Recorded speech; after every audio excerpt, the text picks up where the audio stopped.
चलिए आगे बढ़ते हैं। हम लोग बेसिक क्वेश्चंस कर रहे थे, उसमें एक और क्वेश्चन आप लोग लिखिए जो एनसीईआरटी का ही है।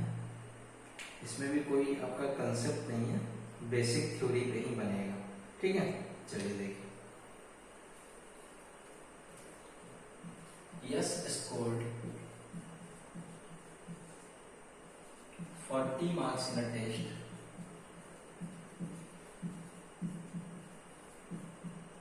comma getting 3 marks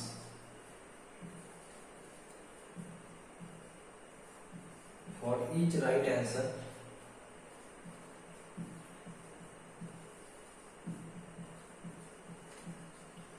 and losing 1 mark for each wrong answer.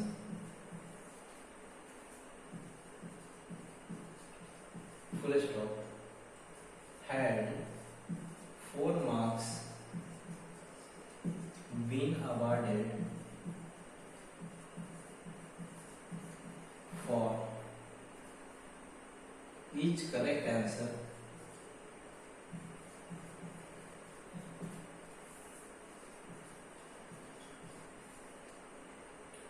and 2 marks be deducted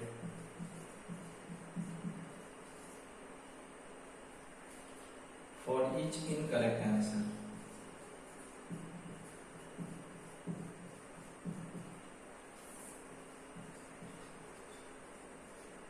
Then yes would have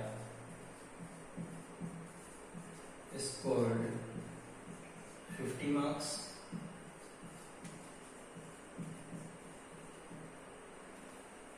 how many questions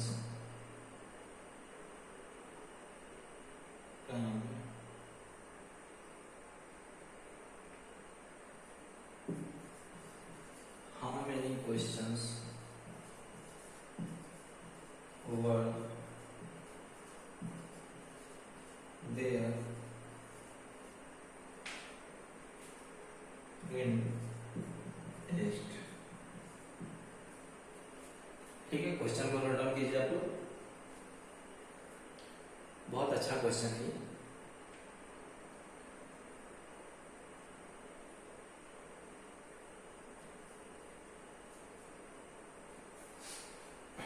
चलिए देखते हैं, समझते हैं इस क्वेश्चन के कंसेप्ट को।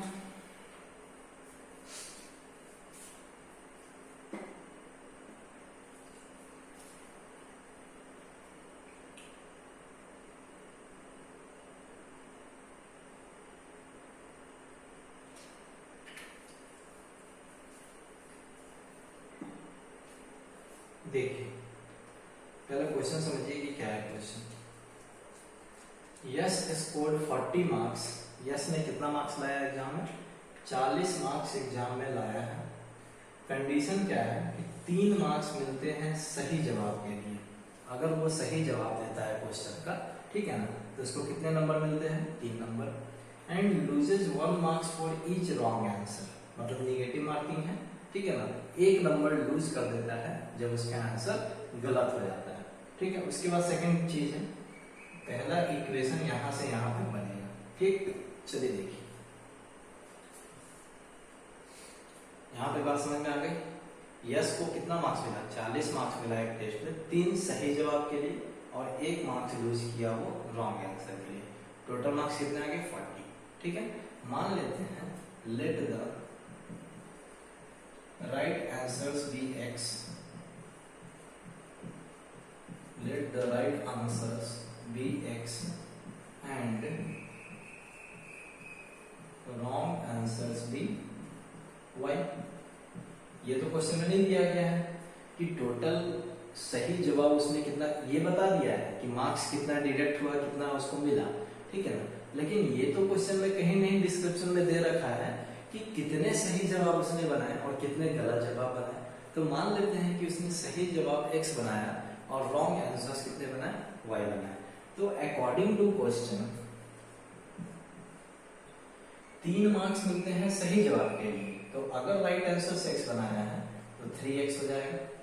नंबर ऑफ क्वेश्चंस को, जो भी राइट आंसर उसने बनाया है उसको मैंने मल्टीप्लाई कर दिया मार्क्स से, ठीक है ना। तो 3x मार्क्स मिल रहा है किसके लिए, सही जवाब के लिए। लेकिन रॉन्ग आंसर्स के लिए y है और कितना नंबर कटता है, एक नंबर कटता है। तो लूज की बात है तो यहाँ पे प्लस का साइन नहीं डालेंगे, यहाँ पे क्या डालेंगे, माइनस का साइन। ये मार्क्स हो गया ऑब्टेन्ड मार्क्स और ये हो गया लूज मार्क्स, जो आ रहा था और जो गवा रहा है निगेटिव मार्किंग के कारण। तो एक नंबर उसने गवाया है तो 1y, या डायरेक्ट y भी लिख सकते हो, ठीक है। 1y लिख दिया ताकि आपको पता चले कि हाँ 1 मार्क गया है, ठीक है ना। तो एक नंबर को मल्टीप्लाई किया मैंने y के साथ, टोटल उसे कितने मार्क्स मिले हैं एग्जाम में, 40 मार्क्स। ये हो जाएगा इक्वेशन नंबर 1। समझ में आया। अगर राइट आंसर्स x हैं, ठीक है ना, तो मार्क्स ऑब्टेन क्या होगा, 3x होगा। अगर रॉन्ग आंसर्स y है तो एक मार्क डिडक्ट किया गया है, इट मींस 1y हो जाएगा, ठीक है ना, बराबर। और ऐसा सिचुएशन क्रिएट करने के बाद 3 सही जवाब और एक, मतलब 3 मार्क्स सही मिलने के बाद और 1 मार्क्स लूज करने के बाद according to our right answers and wrong answers उसको कितने मार्क्स मिले, 40 मार्क्स टोटल मिले। तो पहला इक्वेशन मेरा बन गया 3x - 1y बराबर 40। आगे बढ़िए। Had 4 marks been awarded for each correct answer, अब बोल रहा है नाउ कि अगर करेक्ट आंसर के लिए 4 मार्क्स मिलता, ठीक है, तो 4 into x हो जाता, दैट इज 4x हो जाता, और 2 मार्क्स भी डिडक्टेड, मतलब रॉन्ग के लिए 2 मार्क्स डिडक्ट किया जाता, ठीक है। तो उसका स्कोर जो होता वो कितना हो जाता, 50 हो जाता। क्वेश्चन नंबर 2, x और y का हम लोग वैल्यू निकाल लेंगे, ठीक है ना। चलिए नोट डाउन कीजिए। इस क्वेश्चन में मैं निकाल के दिखाऊंगा खुद x और y का वैल्यू, क्योंकि एक चीज और बताना है मुझे लास्ट में, क्योंकि x और y निकालने से मेरा काम नहीं बनेगा। ये नहीं पूछा गया कि रॉन्ग आंसर्स कितने थे और राइट आंसर्स कितने थे, क्वेश्चन पूछा गया कि how many questions were there in the test. इसके लिए एक और चीज है, पहले इसको नोट डाउन कीजिए।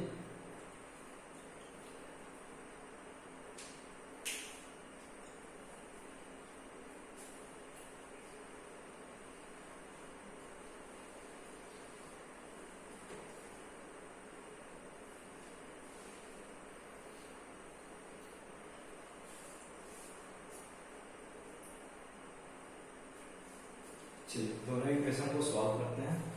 इसको उतारने के बाद आप लोग दोनों इक्वेशन को जब सॉल्व करोगे, 3x - y बराबर 40 है और दूसरा इक्वेशन 4x - 2y बराबर 50, ठीक है। तो दोनों को मल्टीप्लाई करना पर स्पेस नहीं बचेगा, इसीलिए इसी को मैं रब करता हूँ। ये तो समझ में आ गया ना, 3 मार्क्स सही के लिए तो 3x, लूज मतलब माइनस का साइन, कितने मार्क्स, 1y, रॉन्ग आंसर्स के लिए 1 मार्क लूज, बराबर टोटल मार्क्स कितना आया, 40। सेकंड केस में 4 मार्क्स अवार्ड किया गया सही के लिए तो 4x, लूज करेगा तो 2 मार्क्स कटेगा, डिडक्ट किया जाएगा तो -2y, और टोटल कितने मार्क्स मिले, 50 मार्क्स, ठीक है। चलिए दोनों इक्वेशंस को सॉल्व करते हैं। 3x - 1y बराबर 40, लीजिए।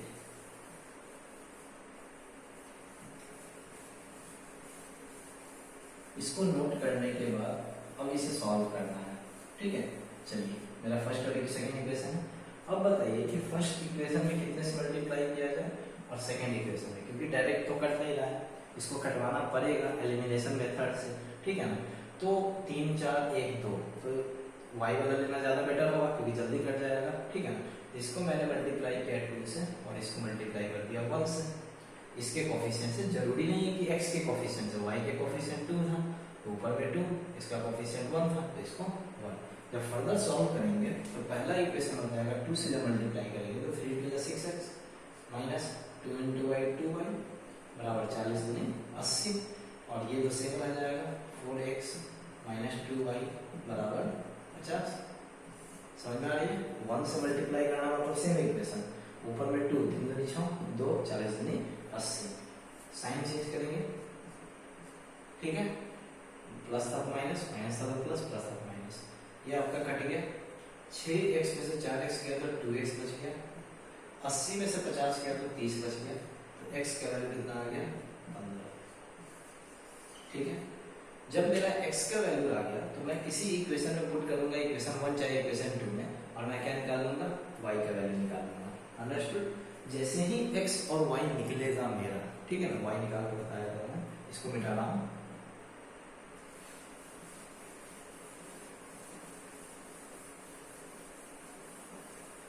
पुट, इसके बाद लिखेंगे पुट x बराबर 15 इन इक्वेशन फर्स्ट। जो मेरा इक्वेशन फर्स्ट था उसमें मैंने x का वैल्यू पुट किया। मेरा इक्वेशन फर्स्ट था 3x माइनस वाई बराबर 40, यही इक्वेशन था।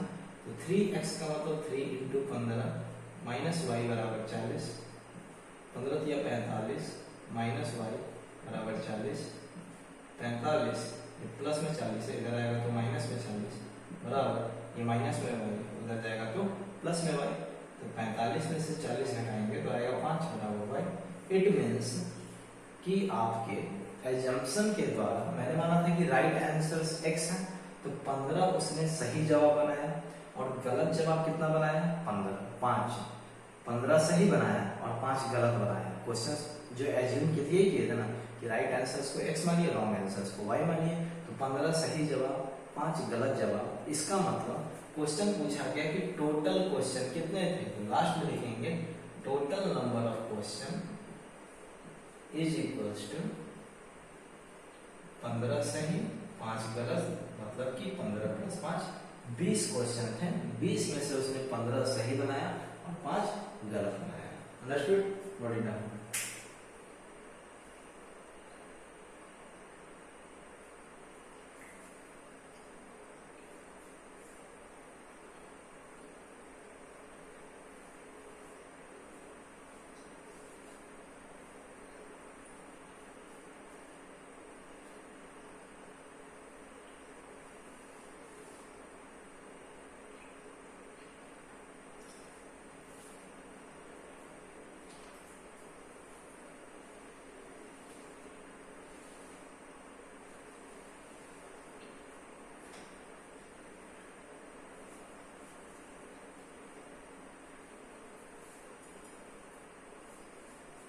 चलिए, इसको उतारने के बाद आप लोग हेडिंग डाल देंगे बेसिक क्वेश्चन लगभग हो गया है, और कोई भी बेसिक क्वेश्चन होगा तो लास्ट में उसे हम लोग कर देंगे, ठीक है ना। अगर प्रॉब्लम जो भी क्वेश्चन होगा उसे हम लोग लास्ट में कर देंगे, ठीक है।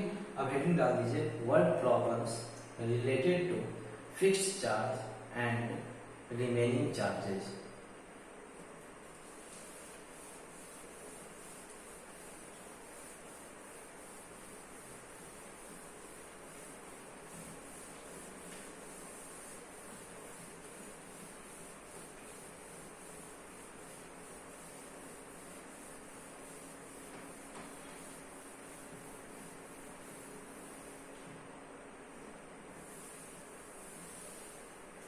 चलिए, हेडिंग डाल दीजिए आप लोग word problems related to fixed charge and remaining charge.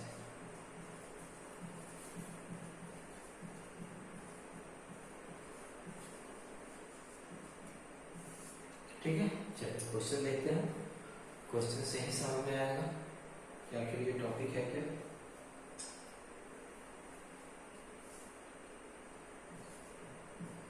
The taxi charges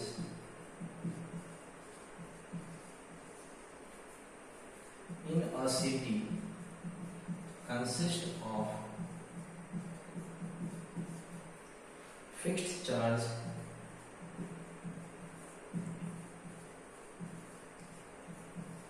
together with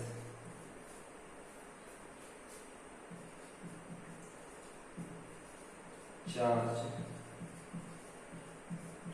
the charge for the distance covered. Full stop.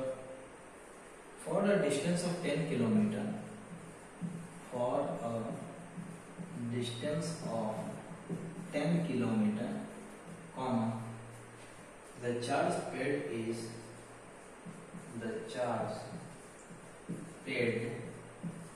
is rupees 105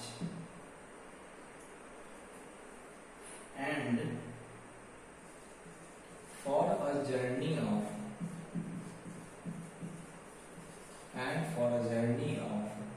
10 15 kilometer, the charge is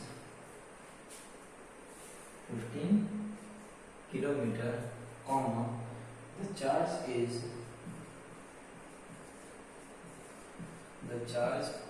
is rupees 155. What are the fixed charge? What are the fixed charge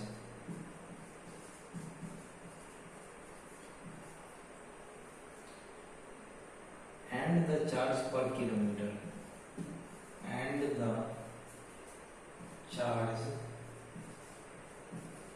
per kilometre, question mark.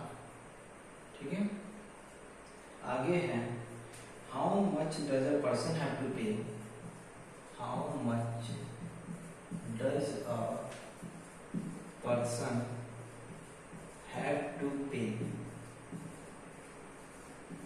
For a distance of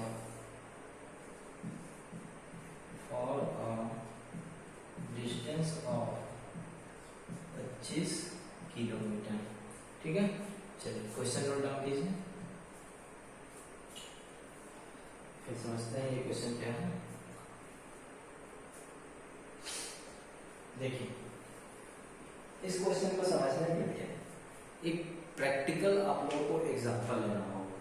ठीक है, practical example लेने का मतलब क्या है कि मान लीजिए कि आप कहीं घूमने गए, ठीक है ना, तो घूमने कहीं जाते हैं आप लोग, ठीक है, हमारे यहाँ ये सिस्टम नहीं है, लेकिन जब आप लोग मेट्रोपॉलिटन सिटी या कहीं बाहर निकलोगे तो ये चीज नोटिस करोगे कि कुछ डिस्टेंस के लिए फिक्स चार्ज होता है। ठीक है, कुछ कुछ जगह पे हम लोग यहाँ फिक्स है, लेकिन ऐसा तो नहीं है कि देखिए फिक्स चार्ज वाला कंसेप्ट हम लोग यहाँ चलता है। जैसे यहाँ से मुझे पटना जाना है, फिक्स चार्ज है टैक्सी का, ठीक है ना। अगर आप लोगों का चार्ज मतलब कि आपका क्या हो रहा है, किलोमीटर बढ़ रहा है, ठीक है ना, तो जैसे नया नया जो आया है आप लोगों का यूबर हो गया, ओला हो गया, तो ये सब में वो कंसेप्ट लागू है।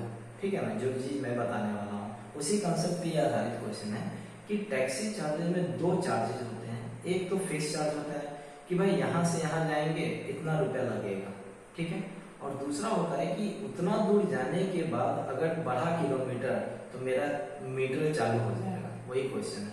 ठीक है, the taxi charges in a city consist of fix charge तो है together with the charge of distance covered. ठीक है, कि जितना डिस्टेंस कवर करोगे, जितना किलोमीटर ज्यादा जाओगे, उतना मेरा चार्ज बढ़ता चला जाएगा। ऐसा नहीं है कि तुम बोल 10 किलोमीटर 12 किलोमीटर पहुंचा दोगे तो मैं वही चार्ज लूंगा, ऐसा कुछ होने वाला नहीं है। हमारे यहाँ होता है ना कि चलिए जाना है तो बोल दिए कि पासवान चौक से 1 किलोमीटर अंदर चाणक्य कॉलोनी घुस गया, तो बोले कि नहीं हम तो पासवान चौक बोले थे, तो वैसा कुछ नहीं होने वाला है। यहाँ पे क्या है कि फिक्स चार्ज दे रखा है। ठीक, फिक्स चार्ज के बाद जितना डिस्टेंस जाइएगा वो आपका पैसा लगता चला जाएगा, सेम कंसेप्ट। ठीक है, अब देखिए यहाँ तक तो वो चीज है, तो इससे दो चीज निकला कि एक फिक्स चार्ज है और एक चार्ज पर किलोमीटर है। तो हम मान लेते हैं let the fixed charge be ₹x।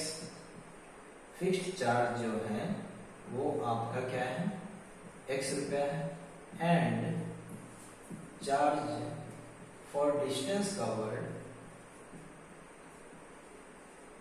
₹y, and for distance covered ₹y। ठीक है, फिक्स चार्ज को x मान लिए और डिस्टेंस कवर्ड वाले चार्ज को क्या मान लिए, y मान लिए। अब देखिए कि फिक्स्ड चार्ज जो है वो तो चेंज नहीं होता है। जैसे यहाँ से पटना जाना है तो फिक्स है, क्या इतना रुपया लगेगा, उसके बाद आप ट्रेवल कीजिए, जितना किलोमीटर जाना है उसके बाद चार्ज बढ़ेगा। तो फिक्स्ड चार्ज का मतलब वो चेंज नहीं हो सकता है, वो तो एक पार्टिकुलर अमाउंट फिक्स कर दिया गया आपके लिए। तो अकॉर्डिंग टू क्वेश्चन अगर चले हम, ठीक है ना, तो फिक्स्ड चार्ज तो सेम का सेम रहेगा, उसको तो नहीं चेंज करेंगे।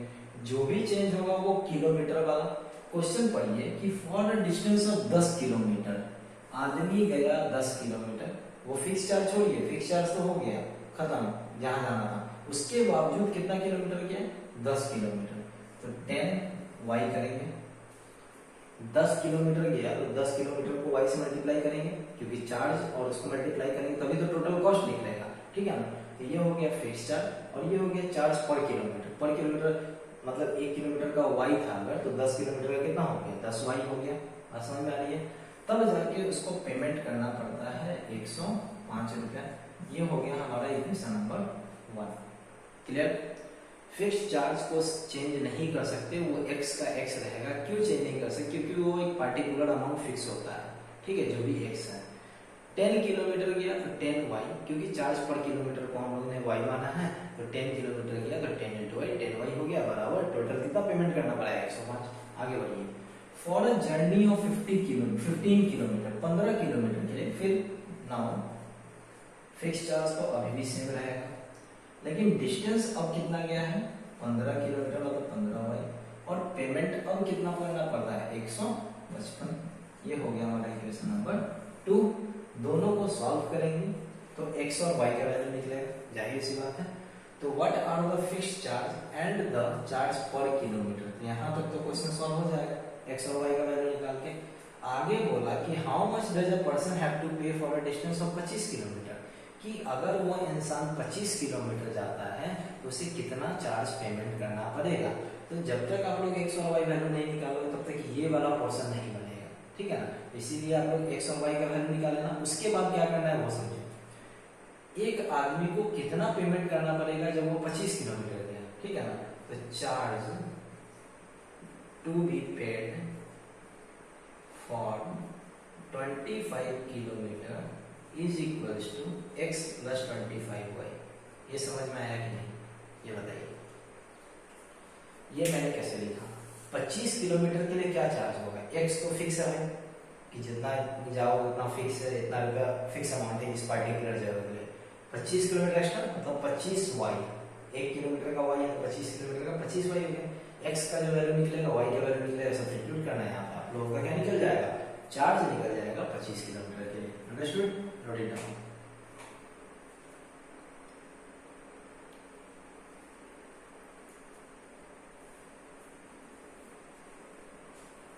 इसका सॉल्यूशन भेजिए, x का निकालिए, y का निकालिए और 25 किलोमीटर के लिए चार्ज निकाल के सेंड कीजिए बनाकर। अब आपका क्वेश्चन कंप्लीट होता है।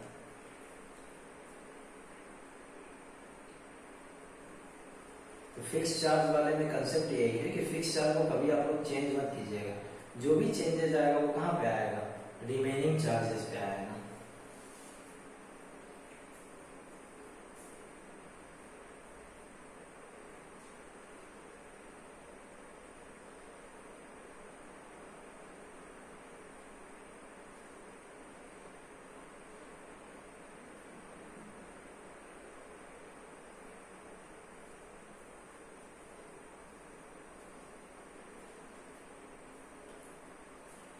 चलिए नेक्स्ट क्वेश्चन पे आते हैं। अभी हम लोग 2-3 क्वेश्चन इसी पे करेंगे, फिक्स चार्ज और रिमेनिंग चार्जेस पे, ताकि आप लोगों का पूरा कंसेप्ट क्लियर हो जाए।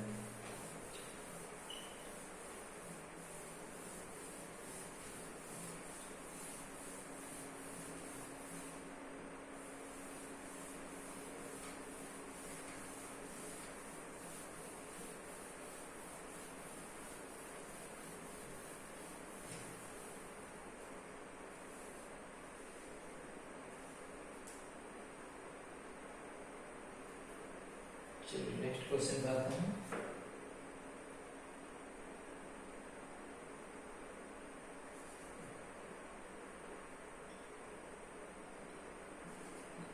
A part of monthly hostel charges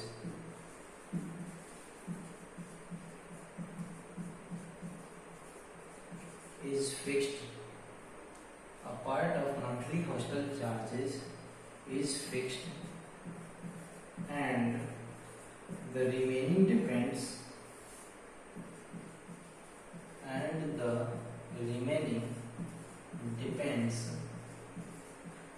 on the number of days one has taken food in the mess.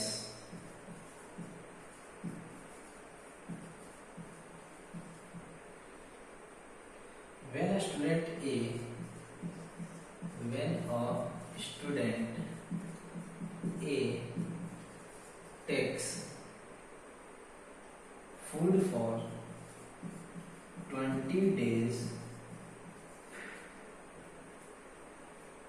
she has to pay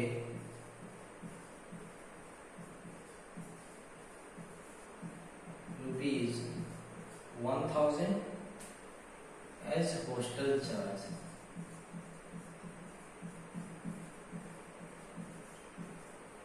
Whereas a student B who takes food for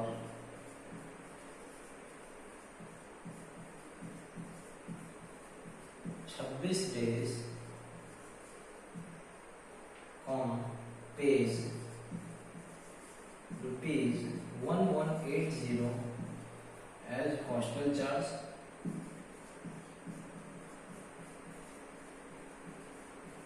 Full stop. Find the fixed charge.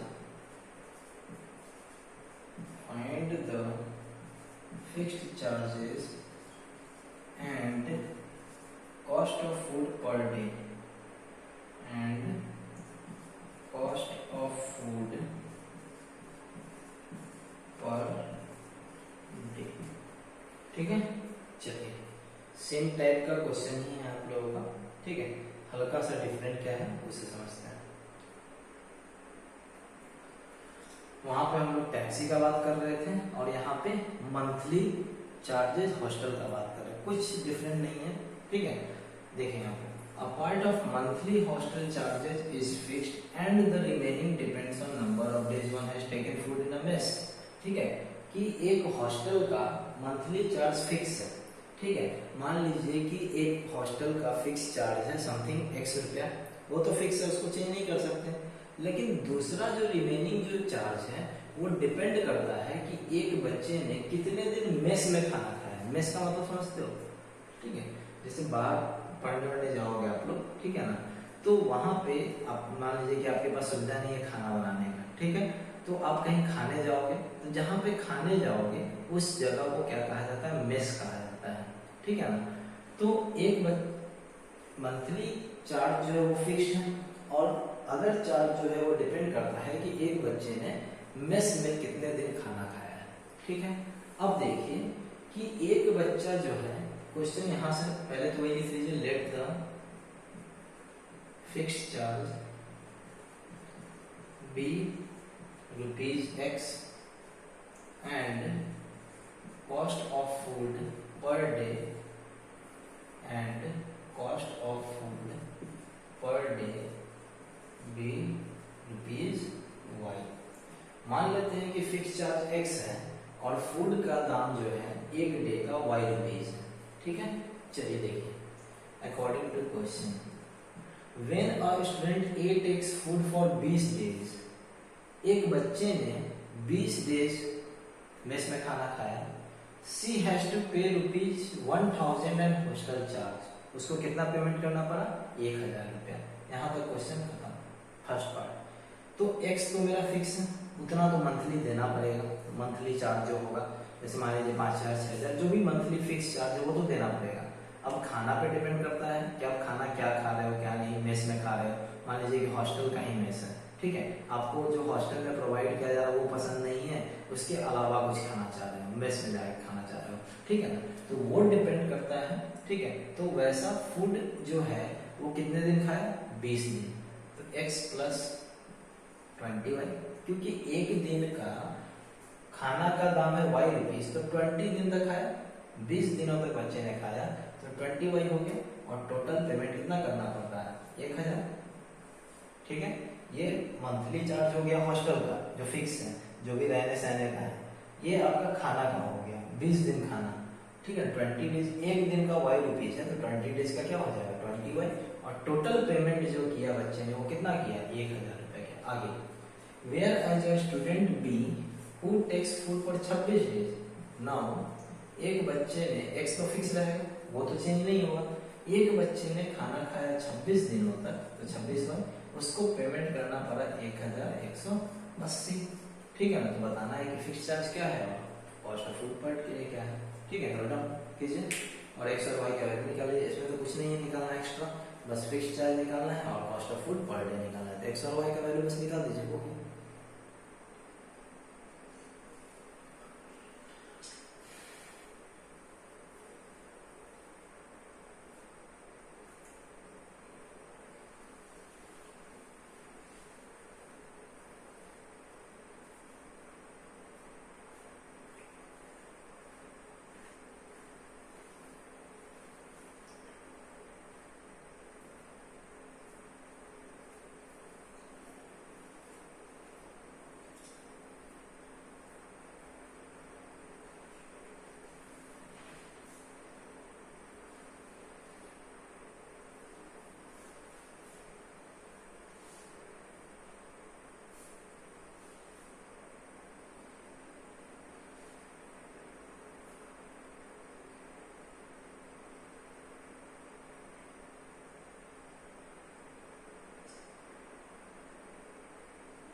चलिए next question पे आते हैं। आप लोग x और Y का value निकाल लेना, ठीक है।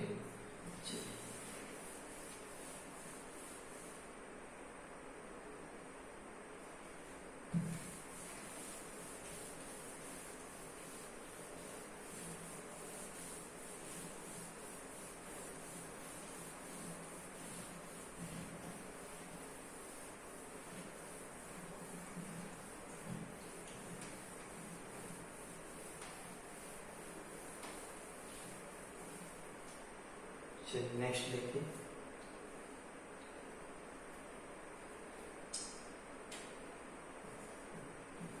on lending library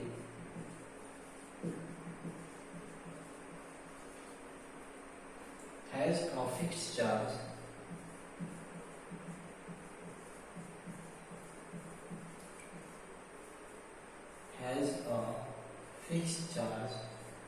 for the first 3 days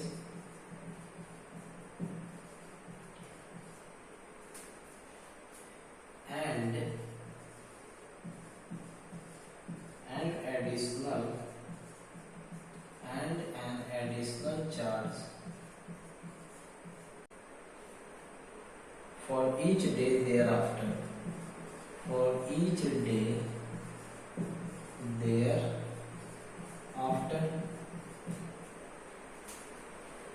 Sarita paid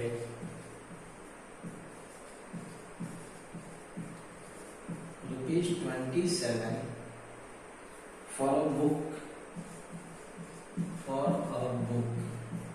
kept for 7 days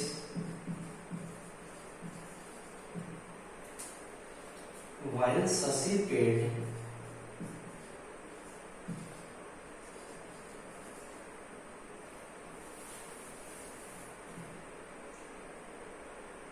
for 7 days while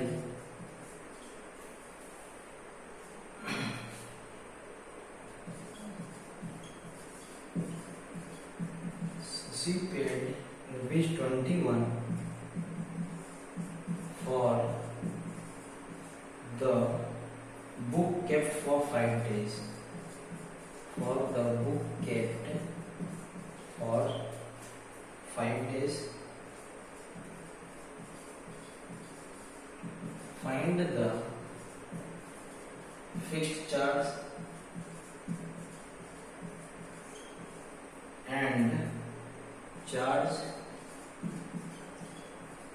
for each extra day.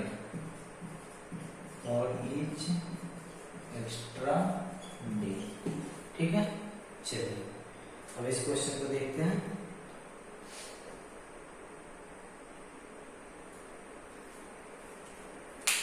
ये वाकई में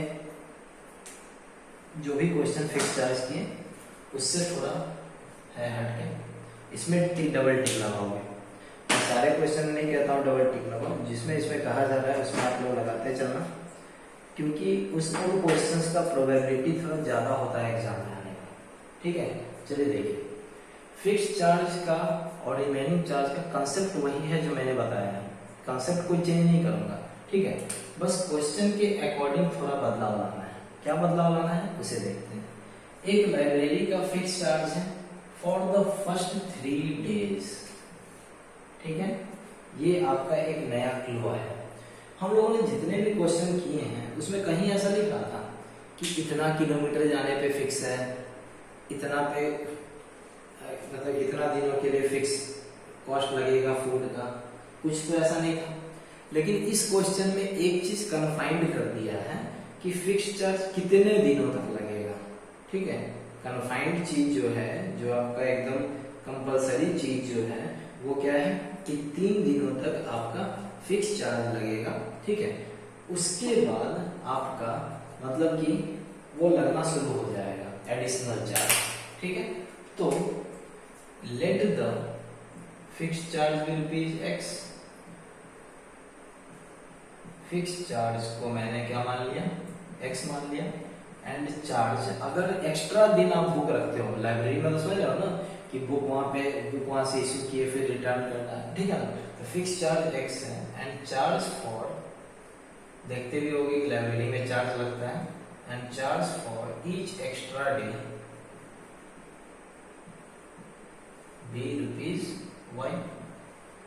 ठीक है, जो क्वेश्चन के अकॉर्डिंग था, जो भी हमको चाहिए उससे मैंने लिख लिया कि फिक्स चार्ज को x मानो और charge for each extra day को क्या मानो, y मानो। According to question, a lending library है fix charge for the first 3 days.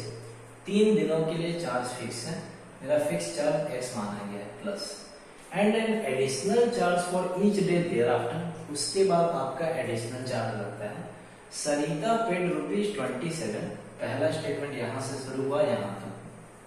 सरिता ने कितना पेमेंट किया है, 27 रुपया पेमेंट किया है। उसने बुक कितने दिनों तक रखा, 7 दिनों तक। अब समझने वाली बात क्या है, 7 दिनों तक उसने बुक अपने पास रखा। 3 दिन तो भाई फिक्स में चला गया, तो बचा कितना दिन जिसपे एडिशनल चार्ज लगेगा, 4 दिन बचा। यही चीज समझना है। आपका फिक्स चार्ज 3 दिन तक तो बना हुआ है कि इतना रुपया लगेगा फिक्स चार्ज, जितना जो भी आपका फिक्स है, x रुपया फिक्स है तो x रुपया लगेगा 3 दिनों तक। ठीक है, उसके बाद एक्स्ट्रा चार्ज लगेगा एडिशनल चार्ज। बुक रखा गया 7 दिन, x तो फिक्स है, 7 दिन रखा गया था, 7y नहीं लिखेंगे, यहाँ पे कितने दिनों तक उस पर एडिशनल चार्ज लगा वो बताइए।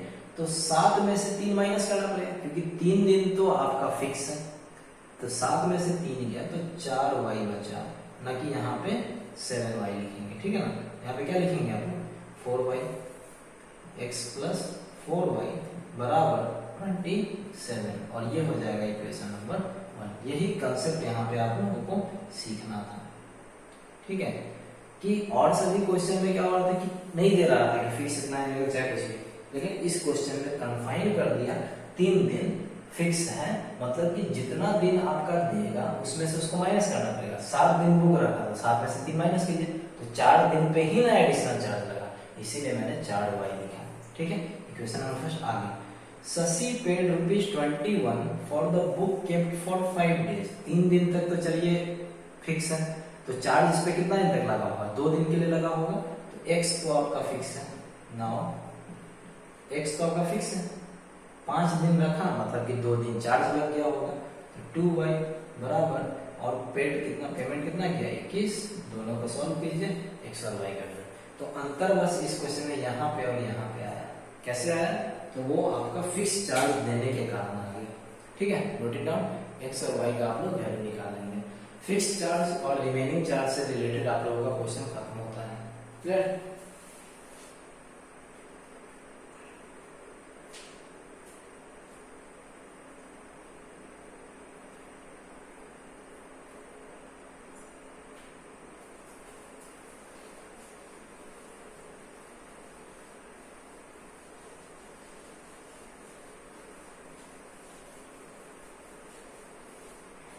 ये क्वेश्चन का कंसेप्ट समझ गया होगा तो कोई प्रॉब्लम नहीं होगा देखने।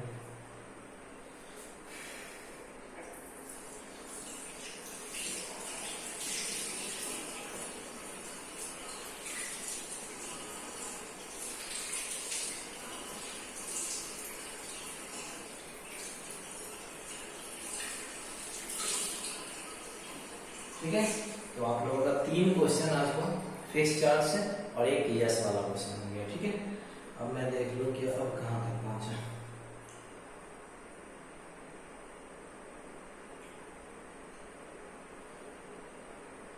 इधर हो गया as fraction basic fix charge हो गया। आगे की एक्सरसाइजेज में ये सब हो चुका है। फिक्स चार्ज हो गया, फ्रैक्शन हो गया, यस वाला हो गया। चलिए स्पीड, डिस्टेंस, टाइम, ज्योमेट्री।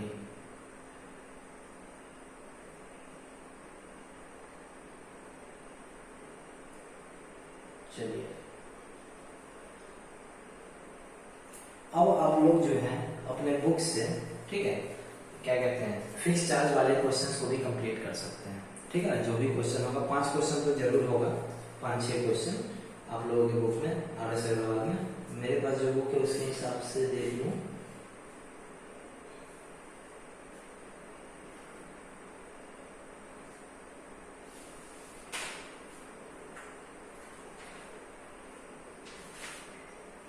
तीन क्वेश्चन दे रखा है, ठीक है ना, वो आप लोग देख लीजिएगा कितना है, वो खोजने में टाइम लगेगा। तो अब आप लोग इसके क्वेश्चंस भी बना लेंगे, बेसिक क्वेश्चंस भी, मतलब कि जो जो पढ़ाते जा रहे हैं कंप्लीट करते चाहिए RS अग्रवाल के, क्योंकि RS अग्रवाल का सभी क्वेश्चन करवाना पॉसिबल नहीं, क्योंकि सेम क्वेश्चन करवा के फायदा भी क्या है। अब मान लीजिए कि लाइब्रेरी वाला क्वेश्चन है, ये सब क्वेश्चन है फिक्स चार्ज वाला, रिमेनिंग चार्ज वाला, तो सेम टाइप का क्वेश्चन करवा के फायदा भी तो नहीं है ना। तो आप लोगों को सॉल्यूशन करते वक्त किसी का आंसर ना आए तो आप लोग व्हाट्सएप कीजिए। ठीक है, अभी तक तो मुझे एक भी क्वेश्चन प्रॉब्लम नहीं मिला है, ऐसा लग रहा है कि जैसा सभी से सब बनता चला जा रहा है। ठीक है ना, वैसा नहीं होना चाहिए, बनाइए। ठीक है, इसका मतलब एक ही चीज निकलता है, 100% परफेक्शन का मतलब एक ही चीज है कि काम नहीं हो रहा है। ठीक है ना, आप लोग घर पे बनाइए क्वेश्चन RS अग्रवाल से। ठीक है, उसके बाद आप लोग भेजिए। ठीक है, ऐसा नहीं है कि सिर्फ RS अग्रवाल से ही, अगर कोई साइड पहले तो RS अग्रवाल कंप्लीट कर लीजिए, जो थीम जो है उसे, अब ऐसा नहीं है कि पहले थीम को छोड़ के और चले गए किसी और बुक पे टच करने लगे, वो सब तो मैं देख ही लूंगा, कोई प्रॉब्लम नहीं है, वो क्लास में भी डिस्कशन हो जाएगा, नो प्रॉब्लम। बट पहले आप लोग NCERT तो मेरे पे छोड़ दीजिए, RS अग्रवाल भी छोड़ दीजिए, लेकिन यहाँ पे कहा जा रहा है, जैसे NCERT का मात्र बता दूं आप लोगों को, जो एक फैक्ट है, डेटा है, वो बता दूं तो आप लोगों को थोड़ा ईज हो जाएगा। ऐसे थोड़ा डेटा बताने से भी रिलैक्स होता है कि चलो हाँ इतना बाकी है। अगर NCERT के हिसाब से बात करें तो 1, 2 क्वेश्चन इधर, 2 क्वेश्चन, 2 और 3, 5 क्वेश्चन, और मान लीजिए एग्जांपल में 1, 2, मुझे याद है कि 2, 3 होगा, 6 से 7 क्वेश्चन, 7 क्वेश्चन मैक्सिमम NCERT के बचे रह गए हैं। ठीक है, लेकिन ये 7 क्वेश्चन RS अग्रवाल के कंपैरिजन में बहुत ज्यादा क्वेश्चन है, 30, 35, 25, 30 क्वेश्चन के बराबर होता है। ठीक है ना, तो इसीलिए आप लोगों से सलाह है कि आप लोग NCERT तो चलिए खत्म है, समझिए 7 क्वेश्चन है तो वो 1 दिन का 2 दिन का बात है, वो तो खत्म हो जाएगा। तो NCERT का टेंशन मत लीजिए, NCERT पलट के मत देखिएगा कि NCERT में प्रॉब्लम है। ठीक है ना, आप लोग कौन सा बुक RS अग्रवाल खोलिए, वर्ड प्रॉब्लम्स बनाने का कोशिश कीजिए। ठीक है, एक भी प्रॉब्लम ना आने का मतलब कुछ तो गड़बड़ है, नहीं बन रहा है, सिंपल सी लैंग्वेज है, सिंपल से लैंग्वेज में बता दे रहा हूँ आप लोगों को। ठीक है ना, उसे बनाइए आप लोग। ठीक है, बनाने के बाद आप लोग प्रॉब्लम भेजिए, उसे बताया जाएगा। मैं तो अपने लेवल से चल रहा हूँ, कल मैं स्टार्ट कर दूंगा आप लोगों का ये स्पीड, डिस्टेंस, टाइम वाला क्वेश्चन। स्पीड, डिस्टेंस के बाद बोर्ड वाला पे आ जाएंगे, बोर्ड वाले के बाद आपका टाइम एंड वर्क पे आ जाएंगे, तो वो तो धीरे धीरे तो सब खत्म हो ही जाएगा। लेकिन आप बीच बीच में आप लोग भी, और ऐसा नहीं है कि स्पीड, डिस्टेंस, टाइम का क्वेश्चन भेज दिए, वो तो होगा ही, उसको छोड़कर स्पीड, डिस्टेंस, बोट स्ट्रीम, ये सब छोड़कर आप भेजिए, कोई प्रॉब्लम है तो। बेसिक क्वेश्चन में बहुत सारा क्वेश्चन है जो फंस सकता है, ऐसा नहीं है कि नहीं है। ठीक है ना, क्वेश्चन नंबर 1 से लेके 24, 25 तक तो एकदम कंप्लीट ही है RS अग्रवाल से, देख लीजिएगा आप लोग अपने हिसाब से। अगर देखिए पहले तो मुझे सेंड करोगे ना, ऐसा थोड़ी है कि डायरेक्ट तो मुझे सेंड करोगे तो मैं खुद बता दूंगा कि आ गया होगा, और नहीं होने वाला रहेगा तो क्लास में ले लिया जाएगा। क्लियर है ना बात? चलिए इसके लिए इतना है। आप लोग घर पे बनाइए और ऐसा ठीक है। चलिए बाय।